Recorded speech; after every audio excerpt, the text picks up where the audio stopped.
On today's episode of WatchJRGo, we are back in the shop to show you guys a couple cool things and just get a bunch of work done.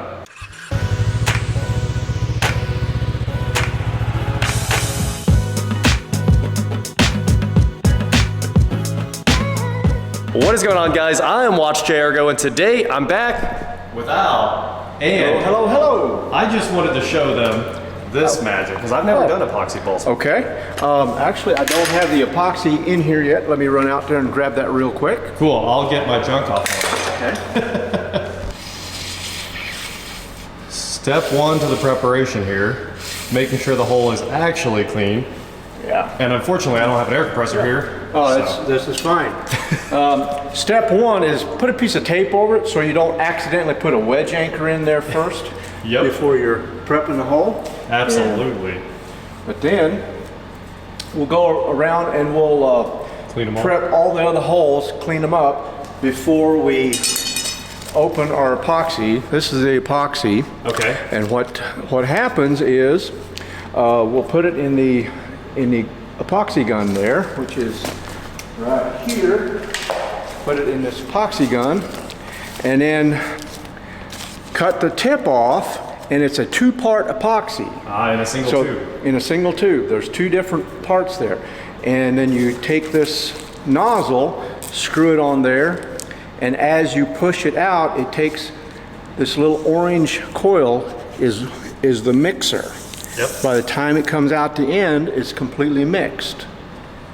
Cool. And because we have a whole tube, and it sets relatively quick, starts setting up, and so we like to prep all our holes before we start, so that once we start, we got a flow going. So you don't end up with the cock problem of it all so being we stuck don't, in it. Yeah, so we don't waste half of a tube of epoxy. You want to have all your holes prepped, and then you put the correct amount in there. If you put too much in there, then it'll push it out past the threads, and then you don't have the ability to tighten it down. It's one of them things where the more you do it, the better you get at it. The first time or two, you'll probably mess up a little bit. Yeah, you'll probably have too much residual in there. What's the set time like? That was my other question. Oh, the set time.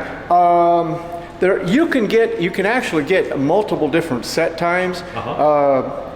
The set time on this, I believe, is several hours. Okay. But I normally try to at least wait 24 hours or so before I torque the bolts. Okay, that makes sense. Just because I think you could literally torque them within 6 to 12 hours. Okay. But I typically just wait 24 hours the next day or whatever. That makes sense. I brought the blower to try to blow the holes out, but really, your method is the right one for. Yeah, it gets a little dirt in your hair, but hey, there's always a shower later, right? Luckily, I've got plenty of scrap copper from the AC. If you guys think this doesn't need done, I have already vacuumed all of these holes, and there's still more drill dust coming out. Not too much, but typically, I try to drill all the way through so that in the event you want to move the lift, just drive the anchors down flush with concrete, because to cut them off is a royal pain. It's a pain. And the reason we are putting epoxy into this one is because we have that crack in the concrete going right through there. I don't know if you can see it in the camera. I think you can see it. Yeah, and these two we're going to epoxy just because we can only go down till we hit the rebar. Sure. And so it's going to give us more grip strength by using a shorter epoxy bolt. And if we put a wedge in there, as you tighten it, right, the wedge pulls back up, so we just have less and less and less area holding. Correct. So, yeah. So we have, by the time it wedges, so if our hole is, say, 3 inches, by the time the wedge anchor wedges, it's up a little bit, and then it pull up, so we'd be down to about 2 inches to the wedge point. With the epoxy, it's literally going to be that bolt becomes part of the concrete. Resin, and that's the activator. Ah, that's crazy. I figured it would come out in two sides like the little push ones do, but that's like two tubes of it. Yeah, I see there's an inside tube. Yeah. And so the inside and the outside there. Just kind of interesting that they're not side by side. Yeah. That's kind of cool. What we do is we just start squeezing it, and it starts running down. I see it mixing up through there and mixing. You get a nice gray adhesive at the end. So by the time it comes out the end, it's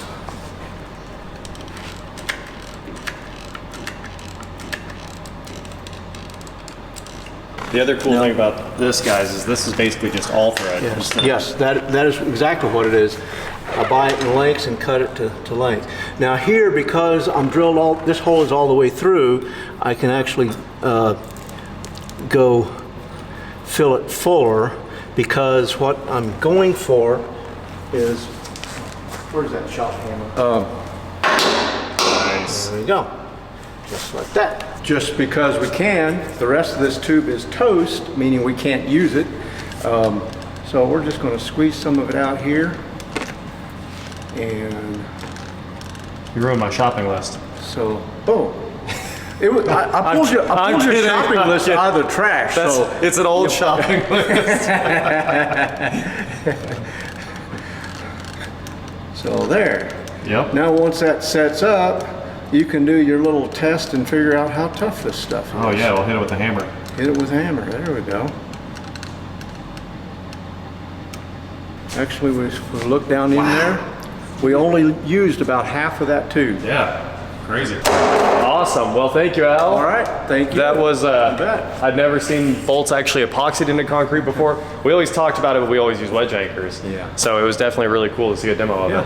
Thanks again, man. It was a very, very good example, because, you have some cracks in the concrete here. It's good concrete, but it's still, over time, the ground moves. That's for sure. Crack it. It doesn't stay perfect. That's right.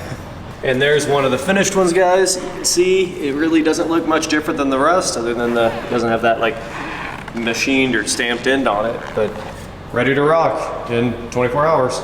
All that's left now is waiting for the epoxy on our bolts to set up, and then we can tighten these down and the lifts are ready to be used. And again, I'm very excited for tomorrow when these wires go back in their conduit and are off the floor, which kind of completes all of our big jobs in here. Now, today we've got a little job to knock out, but a very important one. This is my Autel Elite. This was like a $4,000 scanner when it came out. I know it's pretty dated now. It looks like it works just fine, but it does not work just fine. Yes, I do have another one. I have a 909, that's the one I use all the time. This one has been sitting in my toolbox in storage for the last year and a half, since it was broken. I don't know if you guys can see it, but there's a line, a fracture that runs all the way through there, all the way up there, and all the way up to the corner right there. Well, my brother was borrowing this, and it was underneath one of the lift arms at the old shop, and he let a car down and it crushed the screen. Not really the screen, but the digitizer on the front of the screen, and I haven't been able to use this ever since. And of course, many of you guys will be wondering, why would you fix this when you have a new one? Well, this one is the one that works with my oscilloscope. So right here, I have my Maxiscope, the 4-channel automotive oscilloscope. This only works with the Elite and the Ultra, I think. It does not work with my 909. You literally cannot install the software for this unless you have one of the top of the range ones. And the 909, while very, very good, is not a top of range Autel, so it doesn't work. So we need to fix this one just so we have that. Also, this one has all the accessories that the 909 does not have. It will literally work on every car. If we open up the doors here, you can see the adapters for basically everything on earth. The old round pin BMW, some weird adapters you'll probably never need to use, OBD1 adapters, all kinds of stuff. It's all in here. And all of this works with the Elite. So that's what we're gonna do today. We're gonna tear down the Elite and try to replace this outer glass piece that is the actual touchscreen digitizer. So this thing works again, and we can put it on the shelf and put it back into service here in the shop. It would be great to be able to use the oscilloscope, and this one has the charging dock, all that fun stuff. It's the same one the Car Ninja uses, and I just love having this ready to grab off the toolbox and put it to work as fast as possible. You can literally leave them on all the time if they're on the charging dock, and the other ones I have to shut them down. It's a whole process to go use it, so this one will just be at the ready as soon as we get it fixed. So let's tear this thing apart and see what we're working with. First things first, let's shut this thing down. It'll take just a moment. And while that's shutting down, let's figure out what we have to do here. So we've got some tiny hex and some tiny torques, a little bit of everything going on here. Let's see, the tiny torques are maybe T5. They're very small. There we go. That's our, it looked like T5 and it was T5. So this cover here should just cover the battery. All right, let's see. There we go. We got the battery compartment open. Autel battery module. I've never even opened this up before. There's an SD card. So some of these, the battery plugs in, and it looks like it might on this one as well. It sure does. We got a little connector, just wiggle that out. Battery seems okay. I don't think it's bloated or getting ready to pop out or anything like that. So let's put that right there. And we happen to have hex in this driver set, but it's not the metric hex that we need. So let's grab an Allen wrench set. Too small.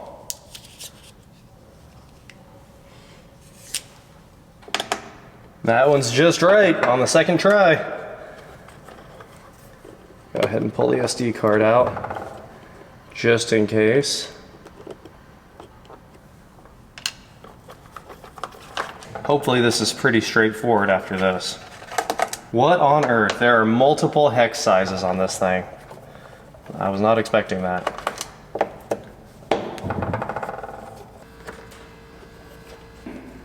Okay, 2.5 millimeter it is. A 2.5 and a 3, that'll get you hopefully all the way. And of course a Torx 5. We've got all the screws out of here. I'm not entirely sure where it separates yet, but we have to be very close to getting it. So let's see if we can get this out now. Apparently we still cannot. It has this little divot there that this looks like it should come down and into, but that's not happening. Unless I'm doing something wrong. Maybe we can leave that alone and just pry this apart. Looks like if we start up here at the top, we'll actually have some luck. So we get the biggest straight bit we've got that will fit in there. And let's give it a couple twists. Hey, she's separating. That did it. All right, so we got some wires. This one's pretty straightforward. Pull out. This one's got a little flip down zip connector. Flip down? Flip up, but it's hard to flip. And this one's a pull off. Pulled off. What else is holding me on here? Not a lot. Another connector right here. Got it flipped. The ribbon cable should come right out. And of course now there's only one left, and we've got plenty of room to get to it. Flip it up. I think it flipped. And she's off. All right, there's the guts. Here's the SoC, I would assume. Looks like the most power-hungry part. Power switch is interesting. Spring-loaded. They did a lot of work making sure the power switch wouldn't fail. This is the wireless module there, Blue Giga. All right, there's the insides of an Autel Elite. And here is the screen and the digitizer. So, yet again, we get to switch, pull these two ribbon cables, and let's get a Phillips out, and we should be ready to rock on the screen removal. So we'll start by pulling this off, which looks like the touchscreen controller. Not making any promises, but that looks like the screen, maybe the touch screen. We're gonna figure it out. This power, yeah, oh, that's microphone right there, isn't it? I think this might have a camera, but that's 100% microphone. Maybe there is a camera and that's what that ribbon is, or this ribbon. We'll figure it out together.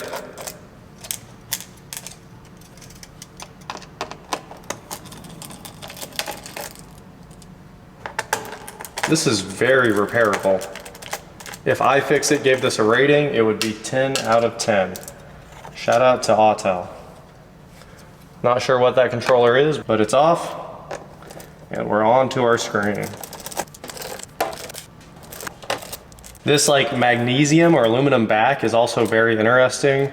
I assume that's there to make sure the screen doesn't flex and break.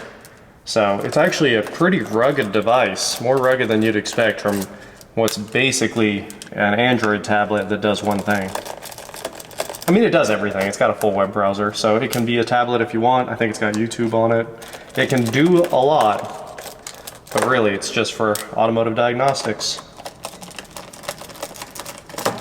All right, down to our last 2 screws. I'm gonna go ahead and dump this, but that's the screen for sure. Put this screen screws. Screen, look at that.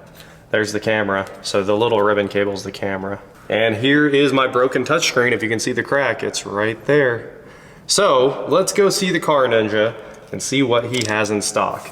Because he might have a screen and he might have a digitizer. And I'm hoping he's got a digitizer because that's what we need to replace. Also, I'm not sure if you can replace it. It looks absolutely glued in. But I do know they sell this as a complete piece, the whole front of it. So either way, we're gonna get it solved. Hold on a minute. You don't know how to do it? I've never done it. I'm just messing with you. Have you done it? I don't think I have on that. But you know, it looks like fun. Anyway, I'm here with the Car Ninja, and this is what's broke on my Autel Elite. Do you have this or do you have a screen? I have actual screen. Ah, my screen's fine. I thought the screen was broke. You see the crack? Yeah. Right. It doesn't work without it? So the bottom part of the screen still responds. The entire top part is dead. And of course the back button is at the top, so you can't do anything. Oh. Yep. Well. Oh well. I will turn around. Yeah. Grab my scanner, swap it real quick. Swap it real quick. That. All right, here. I'll just leave that here for you. Good luck. All right, well, I'll get one of these things ordered and I'll have another one going. Hey, you wanna buy this? What's up with this? Oh, it has a burn valve on the exhaust side. Ooh, that does not sound fun. So you're doing timing on this and valves, a head job, and everything. Everything, wow. Well, that sounds like fun. Also hood struts, apparently. Well, I have the light on, that's why. Ah, it's too heavy. I gotcha. Well, guys, I went ahead and ordered a new digitizer. It is on the way. Hopefully it'll be here in a couple of days. Johnny is in here. He decided to go deep on this engine. He just tore everything apart. But I guess that's where I'm stopping today. I got nothing else I can do. You can work on this side. I bet I can. I cleaned it. Yep, you did. Thank you. This thing was packed with leaves, guys. The ECU was packed with leaves. Probably enough that it eventually would have caused some problems down the road. There's nothing worse than that heatsink being covered in leaves. Exactly, yeah. So vacuum this thing all out. Hopefully it drains a little better for you. Good luck, man. Appreciate you. Yeah, we'll see you later. That is it for today, guys. Thank you so much for watching. Don't forget to head on over to shop.WatchJRGo.com for cool shirts like the one I'm wearing under this. And please like, share, subscribe. Do whatever you want to do, and I will talk to you next time. I'm going to shoot all my videos like this from now on. Inspect the supercharger. All right, later, man.